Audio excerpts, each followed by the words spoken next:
you wanted the best, you've got the best podcast. The hottest podcast in the world.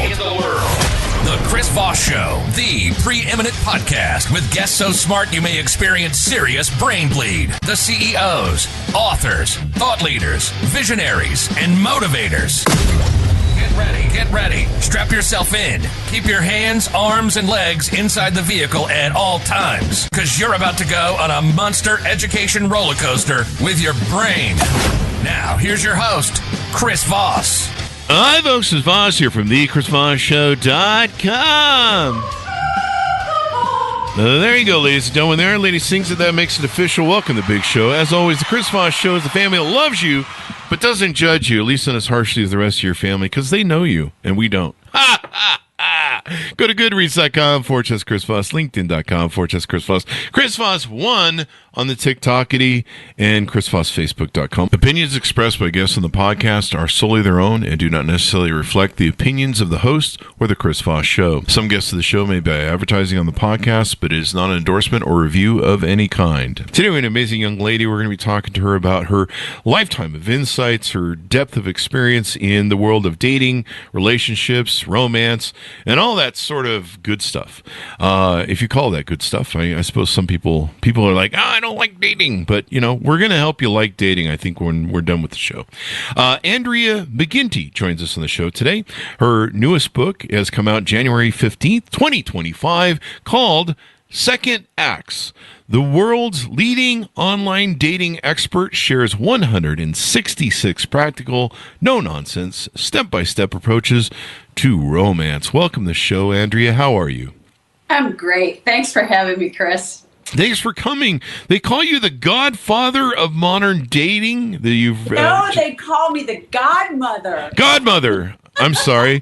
I have a computer camera right there where the mother starts. I like the Godfather though. That was one of my favorite movies. Yeah.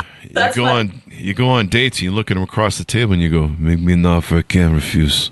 Or something. I don't know. But the godmother of modern dating releases Second Acts book, and she is a trailblazing founder of It's Just Lunch and the creator of 30,000 Dates, and I thought I was tired of dating. Wow, that's I've done 3-digit dating. I don't think I'm quite to the 33,000 yet, but there's still time. She has spent over 3 decades redefining modern matchmaking with over 33,000 setups and 10,000 plus marriages to her credit. That's pretty good. That's a 1 out of 3 ratio there.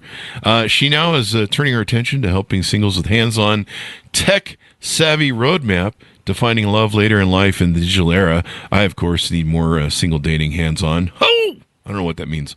Her book has got over 14 actionable worksheets, QR codes with her personal videos to coach you, and 166 strategies to empower readers through her personal experience to take control of your love life, no matter how long you've been out of the dating game or how lame you are. I added the last part. Welcome to the show. How are you, Andrea?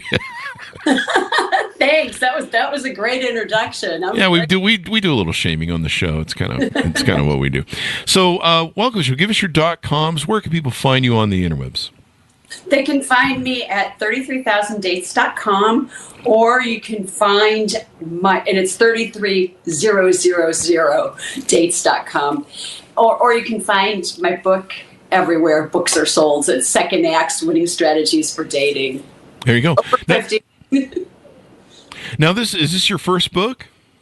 It's my second book. Okay. My other book was in the era of It's Just Lunchtime. Ah, there you go. So let's get into it. Give us a 30,000 overview of what's inside your new book. Well, you know what? It's pretty much everything I know, Chris. So I think I have one book in me, and it just wanted to come out.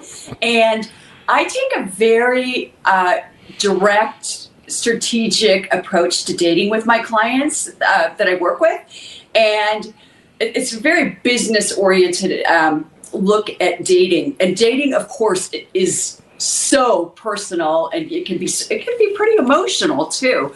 So my book really takes you through 166 different tactics. But what's unique about it is that there are QR codes throughout the book that give you a little more from me, almost like personal coaching. But then there's worksheets. So there's all kinds of worksheets from what's your mindset, and it runs you through, are you really ready to do this right now, to what's your brand and developing your brand, and you have to be a little bit of a promoter and an influencer, to be online, to kind of the climax of the book is the personal business plan for dating.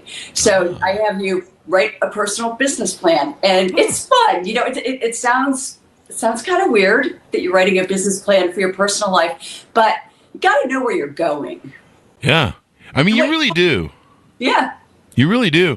To me, dating is about a healthy mindset. And, there's so many people that, and I think it's gotten worse because people just want everything handed to them. I'm not going to complain about millennials and Gen Z right now, but anyway. It's a thing where you have to have a good mindset. You have to realize it's a numbers game, especially these days. And it's... I still meet people and have people in our dating groups. We have a big dating group, so I think people know that by now in the podcast. But it's like they want to go on like 2 dates and find the love of their life and then just get married. And that they think that it's that easy. Like, I just need to go meet one or two people and I'll find what I'm looking for. And you're like, no, it's a numbers game. You're going to have to run the numbers, and anything you want in life that has any value. You have to dig for diamonds and dig for gold. Anything you have to do involves a bit of work, and otherwise it wouldn't be valuable. I mean, how valuable would love be if it wasn't so hard to find, right? Yeah. No, you're right. And you're right too, Chris, because it is a numbers game. And I don't think people really appreciate that enough when they get online and start dating. And we can talk a little bit about mindset too later, but just the numbers for a minute. I have a log sheet in my book where I have people keep track of how often they went online, how many messages they sent, and then how many replies they got back, and then how many dates they went on. And on average, for every 5 messages you send online, you get 1 reply. And then for every 10 messages that you've sent online, it's about 1 date. So people will tell me, oh, I'm online all day. It's a full-time job. I can't believe it. But then when I give them this tracking sheet, that's not even true. They're going online, they're looking at like 2 people, and then they're like, I want, instant gratification, and they hop off. So that's part of it. And then, you're right. The other part is mindset. It's where are you at mentally? And, you might have come out of a divorce. You might be single. I get young widows, that are in their 50s. And I say young because that is young. And are you able to go out on dates and not talk about your ex, and not talk about the custody battle you went through, and not talk about a child you're estranged from? How positive can you be, on a date? And I'm not saying fake it, but when you kind of go through my quiz in 10 points, you'll kind of realize, maybe I'm not ready for this, or I definitely am. Yeah, I think there's people that need to do that. I learned as a rule of being single, and I don't know what your rules are, but my rule is, and I copy this from a lot of people, is we don't date anybody who's 2 years out of a divorce. I mean, unless you want the crazy stuff, the revenge sex, it's fun to date those people, but usually, they're not in a good mindset. It takes a year or two for me, in my opinion. They need to go through the grief process of the loss of identity, and then they need to figure out who they are. And then usually after about 2 years, they've gone through that process. They've wandered through the desert. But a lot of people just hop from relationship to relationship. They never fix where they're broken. They just go use up another person until that person figures out, how much they lied, or how full of shit they were, or what they hid in the skeleton closet. And then once that person finds that out, they just jump from relationship to relationship. That's what I see a lot in dating now. Right, and that's exactly what you don't need. And part of the reason I wrote this book is I work with clients that, are maybe right out of divorce. And sometimes I say, you know what, you're not ready. I'm not even going to take you out as a client right now. Now, on the other hand, part of the reason I wrote this book too is because I've lived all this. I was married for 24 years, divorced, and I did not jump back into dating. And part of it was, I just wasn't ready. Yeah. And look what I do. This is what I've done since I was 20 years old. My first people that I ever set up were two of my college roommates, and they're still married. So, I did not jump back in. I took like a 3-year break, not really intentionally. I guess I just knew I needed, the time out. And plus, you have other things to deal with, kids that are teenagers that really don't, they need their mom during, or their dad during this, period too of what they're going through as well. But when I was ready, and I knew I was ready. And, I jumped right back in and it was like 3 years after my divorce with a great attitude. And the other thing was that I did, and I think I don't really have rules, but one complaint that I get a lot from men is they can't stand when they just get likes or winks or smiles or, all that kind of stuff from women, a heart and no message. And so the first thing I did when I was online, I reached out to everyone that I thought looked interesting. And my personal first week dating, now this is a mistake and I don't recommend it to people. I went on 5 first dates. My head was like, a mess by the end of it because I was like, oh my gosh, who did I talk to? What did I even talk to these people about? I can't even remember them. Yeah. But you know what it did? It gave me a lot of confidence, and they were kind of practice dates too. Yeah. And I realized, wow, I can still talk. I've still got a vibe. It was fun. By the third first date, I was having fun. Mm-hmm. And the bit of practice dating, one of the things I always tell people, and you can tell me what your thoughts are on this, is build your social graph first, build your friends base.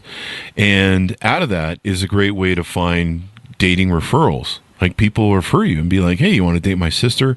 Or, whatever. But just having that good, healthy friends graph, going out and doing things. I've done lots of coffee dates and and a lot of times, sometimes I'm halfway through the coffee date and I'm like, I can't invest in this. There's too many liabilities, maybe too many red flags, too many problems.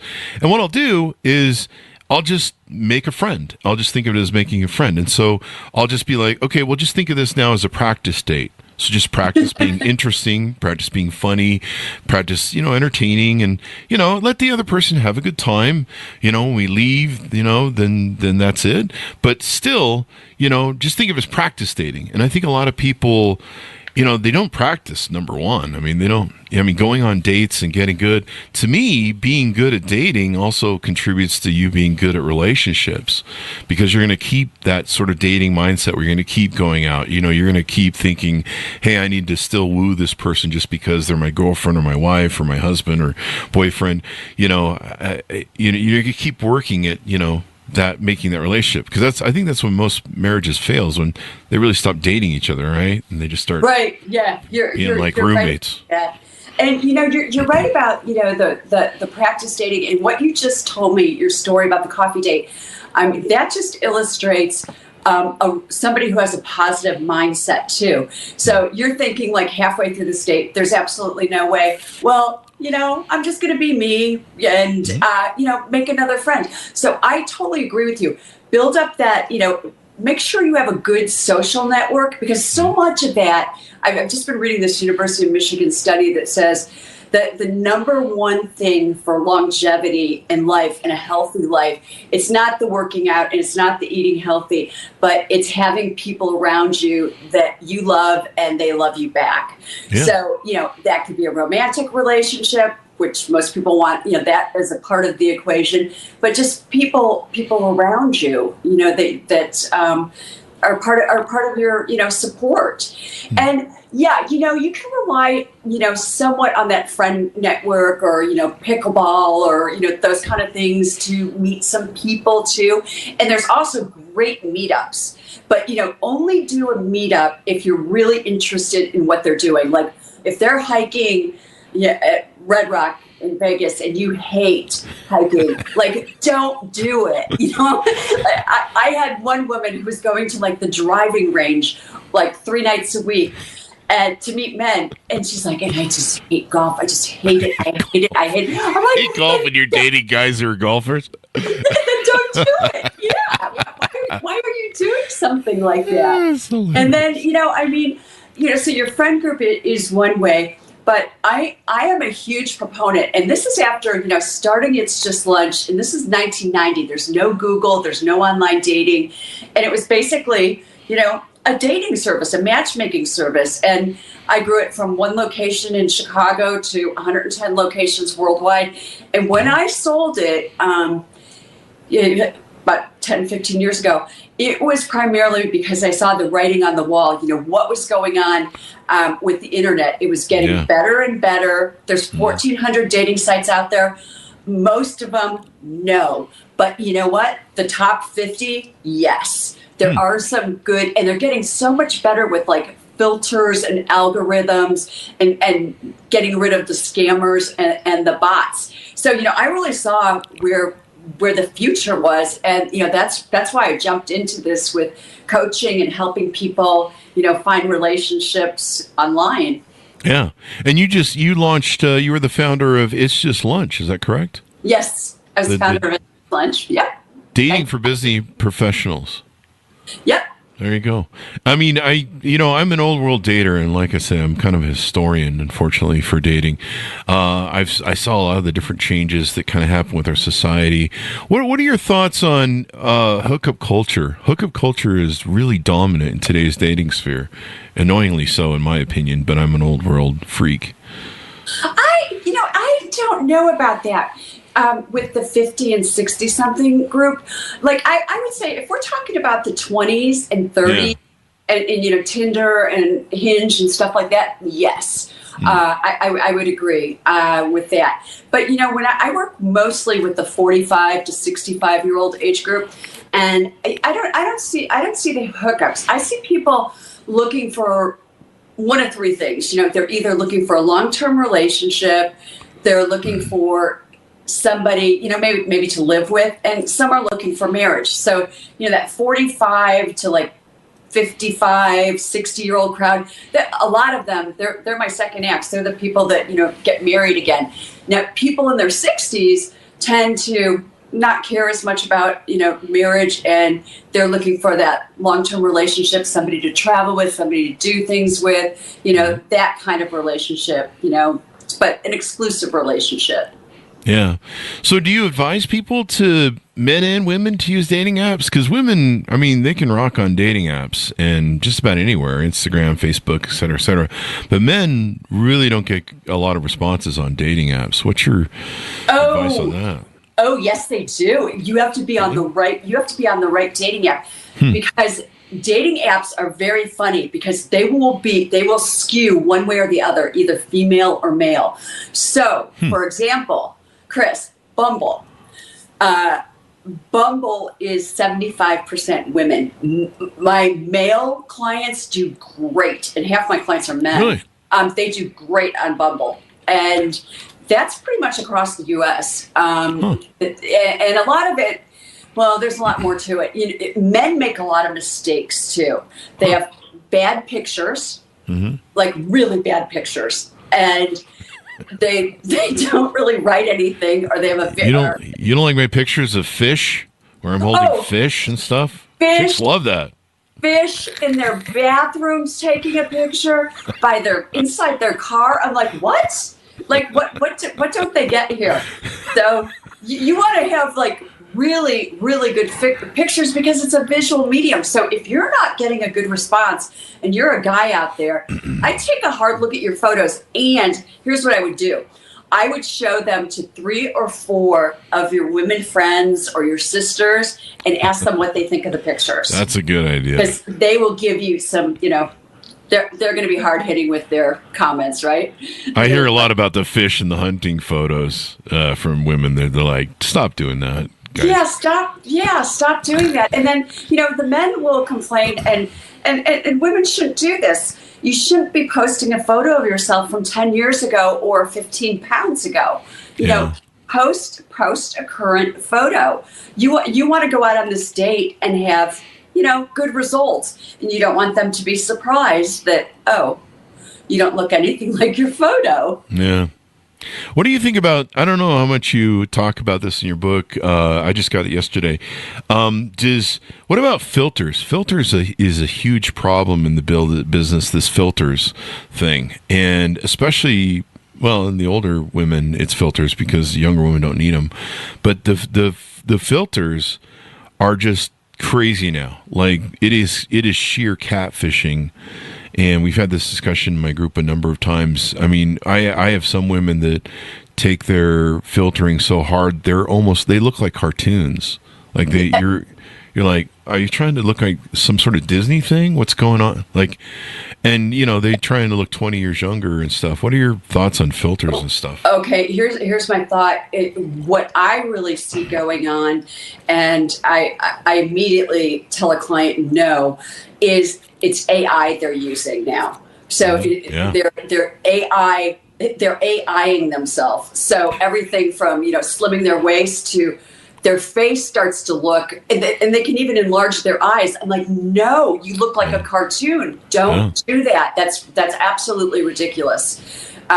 So look your best for the photos. Yeah. But no, you don't need filters, and you shouldn't be using filters. Yeah. What we see is, You don't need to. You know what you need? If you're doing stuff like that, you need more confidence, which means you need more practice dates. And practice dates will give you that confidence. There you go.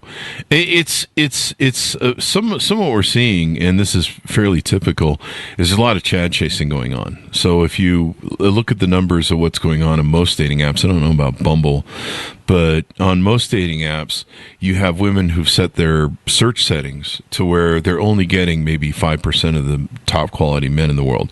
So they're adjusting for height, and other actions, but mostly for height and then income, college, et cetera, et cetera. And so what they're doing is they're only getting the top men. And then what I'm finding is a lot of women that are very masculine and very in their 40s and 50s and stuff, they're trying to date down, and they're kind of addicted to this hookup culture of Chad chasing. And so that's where we see a lot of the AI being used and the filtering being used to try and make themselves look 20 years younger, because they're still on the Chad train, and they're still trying to chase those Chads around. And that's kind of where we're seeing most of the filtering going. I mean, a lot of the counseling that I give to men is, if you see filtering, just left swipe it. Just don't even support that at all. Right. I agree with you. Yeah. I would have to say that I'm seeing less and less of that, but it's still out there. Less and less of the AI stuff? No, less and less of like the filters being used for the top 5%. I'm all about like, yes. I mean, if there's something that's really important to you, you've got 3 post-grads and blah, blah, blah, blah, blah, and that's super important to you. Yeah, then set the filter for, the education thing. I don't get too much pushback from women on height of men. I really don't get too much of that. I mean, the average man in America is 5'9.5". Yeah. The average woman is 5'4.5". So most women, will, I'm 5'9". I probably date, down an inch or two and, up. So I don't really see that being a problem. So I think maybe what they need more is just like an attitude adjustment. Well, you said it, I didn't. So I'm not getting in trouble if I say is she said it, folks, not me. You need an attitude adjustment. No, it's for what I'm seeing in our marketplace is a lot of hookup culture dominates the market. It's about 95% of the dating market. About 90% of men, 85% of men are not dating. They're sitting on the fence. And then we host meetups, and so we host in-person events. And when we have access to 4,000 to 5,000 people, we can barely get 100 people out, and people just won't meet up. They just don't want to come out. They don't want to. I don't know if they're too scared. I think that's part of it. People seem to have a lot of meetup anxiety from COVID. I think COVID really hurt us as a society or as a humanity, where we stayed inside and we lost a lot of our social skills. And it seems like a lot of people have lost those in-person social skills, doing remote work and COVID and social media's kind of driven everybody away from each other to where, everyone's looking at phones instead of talking to each other. And so that seems to be a real issue to me, because a lot of these dating apps, they really don't work with the Amazon. I call it the Amazon effect, where people are shopping online for people, and a lot of times they're just shopping for looks, really. And they think they can just order like the perfect date or the perfect boyfriend or girlfriend, just like you order the perfect product off of Amazon. And although we need to have reviews, I think, but that.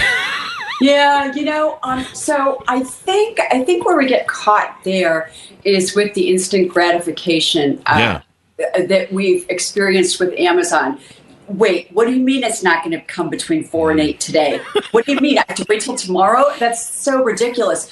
So some of that mindset, of course, goes over into, every part of our life. We want it now. We want it now. And I think one thing to keep in mind, you've got to go into the online dating with a 3-month commitment that you're really going to do this. You're really going to try. You're going to go out on dates. You're not going to have expectations on the dates, meaning you're not high, you're not going to have low expectations.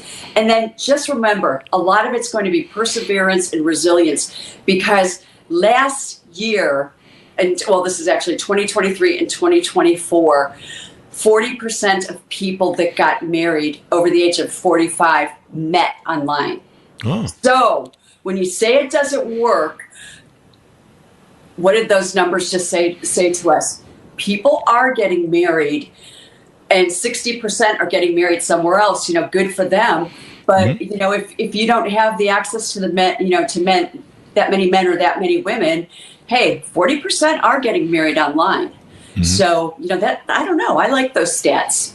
Yeah. Well, so 40% of people who got married from being online? Is that, do I have that correct? Mm-hmm. Yeah. So people are still somehow 60% of the time getting married on the thing.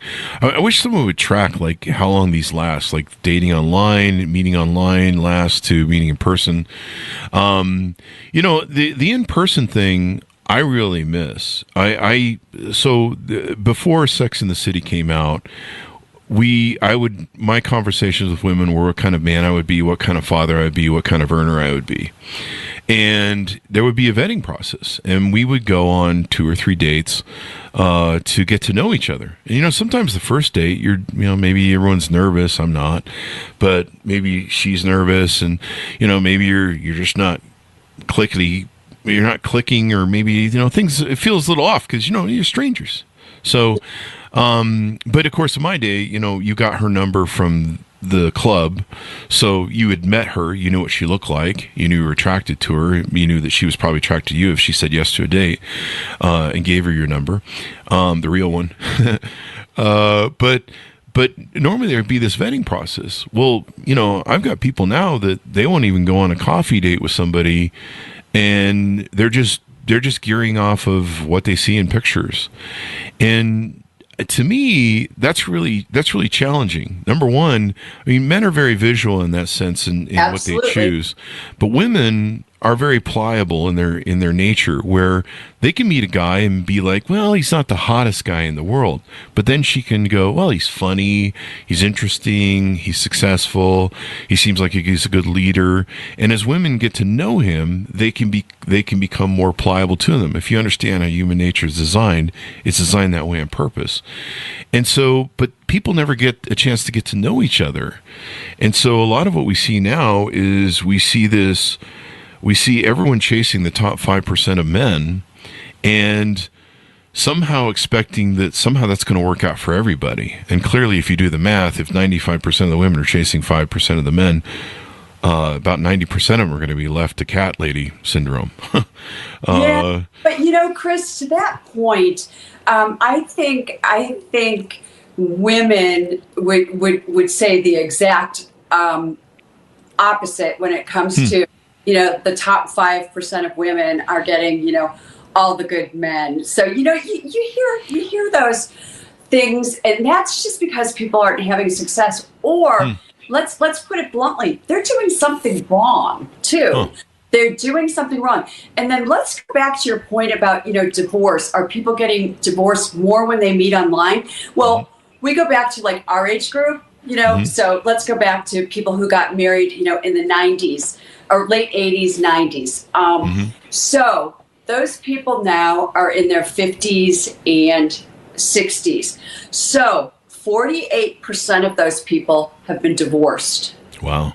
And they met in person, right? There was no online dating when they met. So I don't think it really matters if you meet them online, you meet them at a meetup, you meet them, Whole Foods grocery store, you meet them. I don't think it matters. Huh. Yeah, I mean, it seems like the younger crowd, I'd be interested too on that 40% that marry online.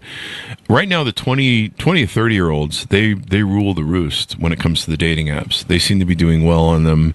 I constantly get conversations in our group. We have this group graph that shows the 10-year things of our deal. One of the things that the 50-year-olds run into is the availability of people and population. I don't know if you plumb that stat with some of your data and stuff, but at 50, men die at twice the rate of women, almost twice the rate of women throughout our lives. And when we hit 50, we go full on double. The hammer just goes down for us. We just die from, I don't know, all the stress women put us through. Oh my God. I'm just doing the jokes, people. We do hard jobs. We do jobs that sometimes are we do the most dangerous jobs in the world, really, when it comes down to it, data-wise. And so we die a lot. And women have better DNA. They're designed to stick around because we need to propagate the species, so we always need the womb. But we die faster. And one of the problems it seems like we have, at least from what we've seen in our dating groups, is there's not a lot of 50 to 60s that are single and on the market. I think out of my dating groups of 3,200 people, there's only about 4% that are 50 and older, 5% that are 50 and older seeking. Of what do you mean, men? Of population of men, yeah, and women. Well, that makes total sense to me, though, Chris, because they're not going to come out the way women will come out. Women will come out to those types of things that you're hosting or having much more than men will. A trend also that I've seen in the last 5 years is women in that 50 to 60-year-old age group are tending to date about 5 to 8 years younger. And partly because they look good, partly because they've got the energy level and they can. So there's not as much of a stigma. It used to be, the men would date 10 or 15 years younger. But let's face it, when we're like in our 50s and the men are in their 50s, they've probably already had kids and they're not looking to have kids. The women have probably already had kids. And well, at this point, they're not going to have kids, most likely.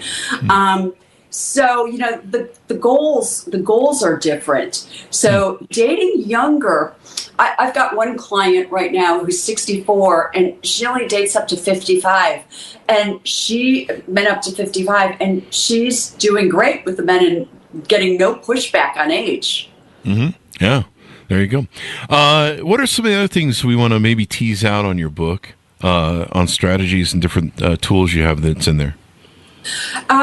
Well, I think a couple of things. You make sure you're taking really good care of yourself.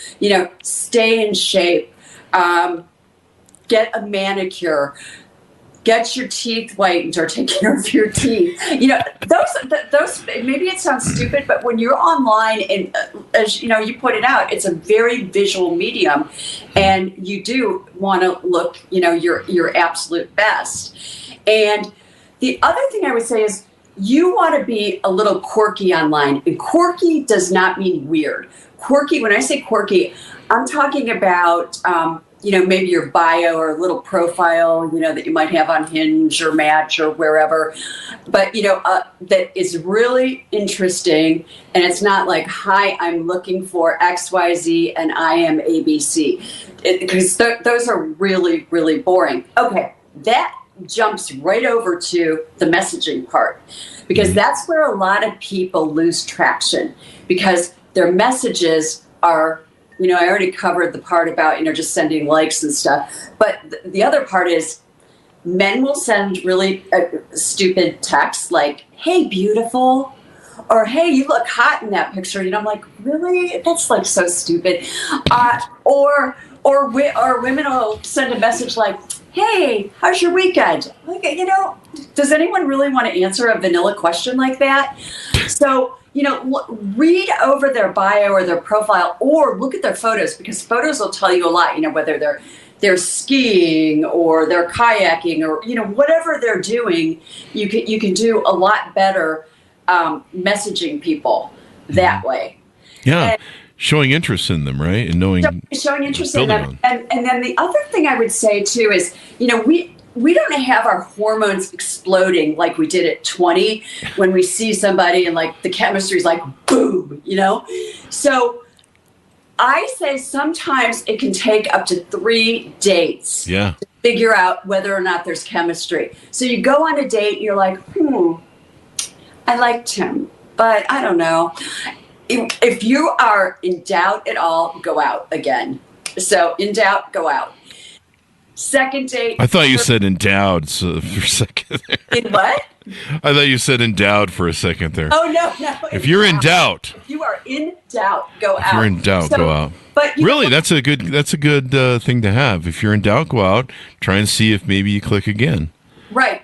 But you know what? Don't go past 3 dates, because then you're wasting your time. I would say 2. I mean, if you're not kind of clicking by date 2, maybe. I don't know. What do you think? Yeah, you know what? I could buy that too. Yeah. But especially after that first date, if you're not sure, I always encourage people to go on another date. And then I also encourage people, don't jump into exclusivity either. People jump too fast. And they'll go on 3 dates with a person and they'll be like, oh, Andrea, I don't want to see anyone else. This is it. We're going to have a long-term relationship. And I'll say, well, does she feel the same way? Oh, I don't know. Is she still online? I don't know. That conversation, and by the way, don't force that conversation either. That conversation will come out naturally without saying, hey, want to get exclusive with me? It'll just come out. So don't push it. Don't push it. Yeah. So let's talk about some of the things you offer on your website. You've got some cool things on here. You can find your dating score for guys and ladies. And tell us about some of the other offerings you have here. Yeah, if go on 33,000dates.com and take the dating quiz, because it gives us a lot of information, and we get back to you pretty fast with a dating score of how you're doing. So that's really helpful. Another thing on my site, where I'm primarily doing coaching, but I also offer another thing where you can send us up to 4 photos, and we'll rate the photos of not of other people, of yours, and give you, some feedback like this is good or no, get rid of all, burn all those photos. So that type of thing. And then I write a column about 3 times a week, and it's just full. It's on my blog. It's full of dating advice, and I write for some publications too. But it's full of, everything from red flags and new things that are coming on the market, that maybe you didn't know about. So I really try to stay ahead of trend, and what's going on. And sometimes I just talk to my male clients, and I'm like, okay, let's talk about the top, 5 or 6 things you're looking for in a woman, and write columns about something like that too. Mm-hmm. And of course, my books on there too, but you have to buy my book. There you go. And people can reach out to you for a free 15-minute call, looks like, too, as well. Yes. You know what that 15-minute call does is it's a chance for you to meet me, and then it's a chance for me to meet you too, and talk with you a little bit and see if I think we're a good fit to work together. Because, I'm basically a life coach for dating, and I'm here to, help you. And there's people that I've said, I don't think you're quite ready yet. I've been here for 30 years. I'll be here next year. Maybe you need another 3 or 6 months from your divorce, or losing your spouse, or, a relationship ending.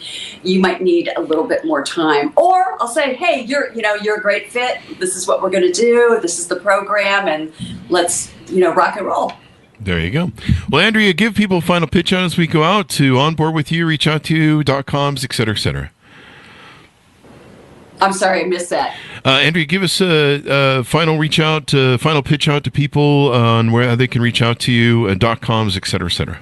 Sure. You can reach out to me at 33000dates.com, 33000dates.com. That's how many setups I've done in my life. Actually, it's more than that. And you can also text me from my phone number is also on the site too. So if you have questions, and then you can also sign up for a 15-minute talk with me. And then of course I'm on social media at 33,000 Dates on Instagram and Facebook, LinkedIn, everything, TikTok. You can find me everywhere. There you go. Thank you, Andrea, for coming on the show. We really appreciate it. Thanks, Chris. This was fun. It was fun to hear your viewpoints, too. It was fun. Hopefully this helps people. A mindset in dating is so important. Order up her book wherever fine books are sold. Folks, Second Acts, the world's leading online dating expert, shares 166 practical, no-nonsense, step-by-step approaches to romance. Thank you for coming on the show. Thanks, for audience, for tuning in. Be good to each other. Stay safe. We'll see you next time. And that should have us out. Andrea, great show.